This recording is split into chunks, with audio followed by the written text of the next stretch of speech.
ബംഗ്ലാദേശ് പ്രധാനമന്ത്രി മുഹമ്മദ് യൂനുസ് പാകിസ്ഥാൻ പ്രധാനമന്ത്രി ഷഹബാസ് ഷെരീഫും കൂടിക്കാഴ്ച നടത്തി. ഈജിപ്തിൽ നടക്കുന്ന D8 രാജ്യങ്ങളുടെ ഉച്ചകോടിക്ക് ഇടെയായിരുന്നു കൂടിക്കാഴ്ച. 1971 ഇരു രാജ്യങ്ങളും തമ്മിലുള്ള പ്രശ്നങ്ങൾ പരിഹരിക്കുകയും പാകിസ്ഥാൻ ബംഗ്ലാദേശ് വാണിജ്യ ബന്ധങ്ങൾ ശക്തമാക്കുകയും ചെയ്യുന്ന വിഷയങ്ങളിൽ ധാരണയിലെത്താനാണ് തീരുമാനം. ഇസ്ലാമിക രാജ്യങ്ങളുടെ സംഘടനയായ D8 സമ്മേളനത്തിനിടെയാണ് പാകിസ്ഥാൻ പ്രധാനമന്ത്രി ഷഹബാസ് ഷെരീഫും ബംഗ്ലാദേശ് പ്രധാനമന്ത്രി മുഹമ്മദ് യൂനുസും കൂടിക്കാഴ്ച നടത്തിയത്. 1971 മുതൽ ഇരു രാജ്യങ്ങളും തമ്മിൽ നിലനിൽക്കുന്ന വിഷയങ്ങൾ പരിഹരിക്കണമെന്ന ആവശ്യമാണ് മുഹമ്മദ് യൂനുസ് മുന്നോട്ട് വെച്ചത്.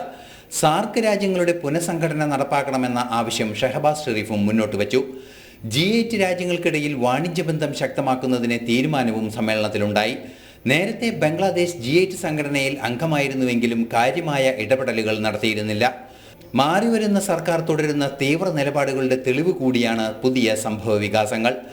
നിരവധി ഭാരതീയ സൈനികർ ജീവത്യാഗം ചെയ്ത് സ്വാതന്ത്ര്യം നേടിത്തന്ന ചരിത്രം മറന്ന് പാകിസ്ഥാനോടൊപ്പം ചേരുന്ന നിലപാടിനെതിരെ നേരത്തെ തസ്ലിമ നസ്രീൻ ഉൾപ്പെടെ രംഗത്തെത്തിയിരുന്നു.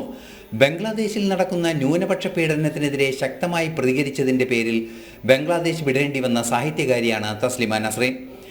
ഇസ്ലാമിക രാജ്യത്തിലേക്കുള്ള നീക്കത്തിൻ്റെ ഭാഗമായി ഭരണഘടനയിൽ നിന്നും മതേതരം എന്ന വാക്ക് എടുത്തുമാറ്റുമെന്ന് നേരത്തെ ബംഗ്ലാദേശ് സർക്കാർ സുപ്രീം കോടതിയിൽ നിലപാടും വ്യക്തമാക്കിയിരുന്നു. ഇന്റർനാഷണൽ ഡെസ്ക്, ജനം.